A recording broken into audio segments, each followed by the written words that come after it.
एक मुद्दा जो बार बार उठता है वो है मंदिर पर स्टेट का कंट्रोल। जेसाई दीपक जब यहाँ आए थे तो उन्होंने बहुत ही डिटेल में इसके बारे में बातचीत करी। बाकी धार्मिक स्थलों की अगर हम बात करें तो उसका कंट्रोल उस धर्म के लोगों के पास है, लेकिन मंदिर का नहीं है। इस मुद्दे को कैसे देखते हैं आप, आगे इसको और कैसे टैकल किया जाएगा? और इसमें अगर आप ये कहें कि इस वक्त जो सरकार है वो इसमें मदद कर सकती है, तो क्या ये पॉसिबल है और इसको कैसे टैकल किया जाएगा? देखिए, बहुत सीरियस विषय है, बहुत गंभीर विषय है, और मैं बताना चाहता हूँ उसकी लड़ाई हम लड़ रहे हैं।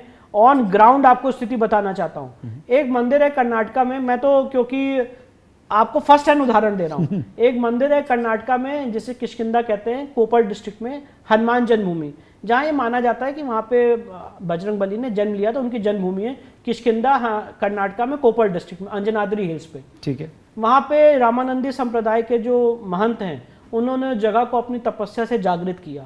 सारी जो 600 सीढ़ियाँ हैं दोनों तरफ पहाड़ के, उन्होंने बनवाई। उसके बाद धीरे धीरे वहाँ पे पर्यटक आने लग गए। मैं आपको अपनी बात उदाहरण से समझा रहा हूँ। Please sir, please. धीरे धीरे वहाँ पे पर्यटक आने लग गए और वहाँ पे दर्शन करने लग गए। जब देखा सरकार ने कि यहाँ पे भारी मात्रा में चढ़ावा आ रहा है और दर्शनार्थी आ रहे हैं, 2018 में सरकार ने कर्नाटका एक्ट का दुरुपयोग करते हुए, कर्नाटका एक्ट में मैंडेट क्या है कि अगर आप किसी एक सेक्शन ये कहता है कि अगर आप किसी मंदिर को एक्वायर करना चाहते हैं तो आपको प्रूफ देना पड़ेगा कि वो पूर्व में अंडर हैदराबाद फसली एक्ट एक्वायर हुआ हो। बहुत ऑथेंटिसिटी के साथ मैं आपको बता रहा हूं। ठीक है। पर उस सेक्शन के वायलेशन में उनके पास कोई प्रूफ नहीं है। ये मैं धारवाड़ हाईकोर्ट में आर्ग्यू कर चुका हूं। उनके पास कोई प्रूफ नहीं है कि अंजनाद्री हिल्स का जो मंदिर है ये हैदराबादी फसली एक्ट में एक्वायर हुआ था, कोई प्रूफ नहीं है। और उन्होंने उस प्रोविजन के तहत उस मंदिर को एक्वायर कर लिया। चलिए ठीक है, आपने एक्वायर कर लिया। जो नीचे महान जी ने संस्कृत की धर्मशाला बनाई थी, संस्कृत की वेदशाला पाठशाला बनाई थी, उस पाठशाला को भी आपने एक्वायर कर लिया।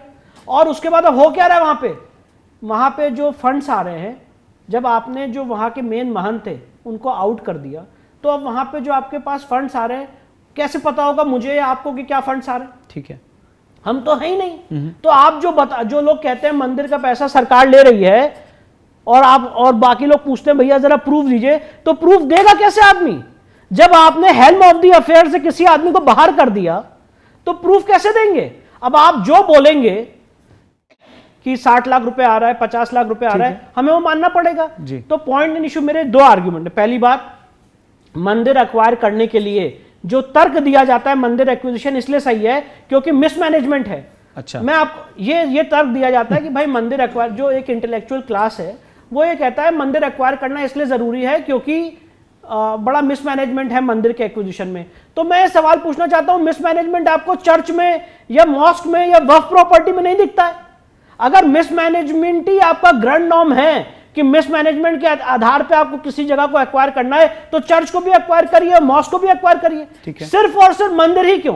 पहली बात। दूसरी बात, अगर मिसमैनेजमेंट है तो ये सेक्शन 91, 92 ऑफ द सीपीसी में ये कोर्ट देख सकती है, स्कीम ऑफ एडमिनिस्ट्रेशन फ्रेम कर सकती है और उसके लिए सिविल सूट फाइल हो सकता है और सिविल केसेस चल सकते हैं। ठीक है। तो ये प्रेज्यूम कर लेना कि मिसमैनेजमेंट हो जाएगा और मैं कंट्रोल और उस आधार पर मैं कंट्रोल करूंगा। अभी मैं आपको तमिलनाडु का उदाहरण दे रहा हूं। 44,000 टेम्पल तमिलनाडु में अंडर एक्विजिशन है, 44,000। और जो वहां की कमेटी है उनको ये पावर ही नहीं है अपने अर्चक अपॉइंट करने की। ऐसे लोगों को अर्चक बनाया जा रहा है जिनको देवी देवता का रीति रिवाज ही नहीं पता है। एक सिविल सर्विसेज की तरह उनका एग्जामिनेशन लिया जा रहा है और उनको अर्चक बनाया जा रहा है, पुजारी बनाया जा रहा है। और साथ में सर ये संविधान की मूल भावना का भी एक आर्टिकल 26 और आर्टिकल 25 का वायलेशन है। क्योंकि आप धार्मिक भाई, आप धार्मिक मामले में हस्तक्षेप कर रहे हैं और कितना बड़ा कंट्रडिक्शन है। आप हैं सेकुलर और आप कंट्रोल कर रहे हैं मंदिर को।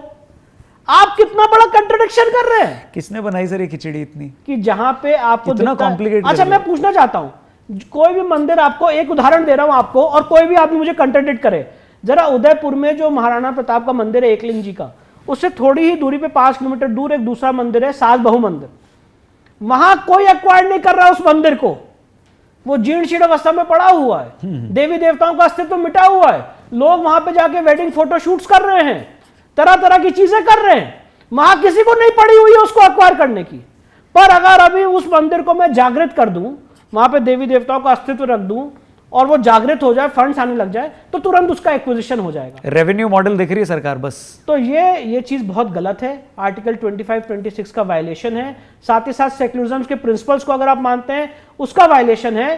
और जिस तरह से अर्चक अपॉइंट किए जा रहे हैं, देखिए एक बात और कहना चाहता हूं सर, एक पुजारी का और एक देवता का एक मातृत्व का रिश्ता होता है। जैसे आज किसी देवता की सेवा होती है, उनको सुबह उठाया जाता है, उनका भोग प्रसाद आरती की जाती है, रात में शयन किया जाता है, तो जो एक पुजारी का उस डेटी से रिश्ता होता है, एक सेवादार का भी रिश्ता होता है और एक माँ का भी रिश्ता होता है जी। आज आप पुजारी और अर्चक अपॉइंट कर रहे हैं एक टेस्ट लेके आप अपॉइंट कर रहे हैं। आज एक माँ अपने बच्चे को कैसे पालेगी, क्या उसका कभी कोई टेस्ट हो सकता है? ये किस तरह के एंडोमेंट एक्ट्स बनाए गए? और आपने जो वहां की मेन कमिटीज थी, उनके जो कल्चर्स थे, उनके जो रिचुअल्स थे, उसको ओवर पावर कर लिया by bringing various endowment acts. तो ये बहुत बड़ा इशू है और मैं कहना चाहता हूं कर्नाटका गवर्नमेंट ने एक बार इसके लिए बजटरी प्रोविजन किया था कि हम इन मंदिरों को रिलीज करेंगे, उसके बाद भी रिलीज नहीं किया। और आज कर्नाटका में, जैसे मैंने आपको 44,000 मंदिर का उदाहरण दिया तमिलनाडु में, ऐसे कर्नाटका में अराउंड 32,000 टेम्पल है जो अंडर एक्विजिशन। 32,000 टेम्पल, ये आंकड़े हैं, मेरे आंकड़े नहीं है, गवर्नमेंट रिकॉर्ड्स है। और इन सबको एक्विजिशन से हटना बहुत जरूरी है।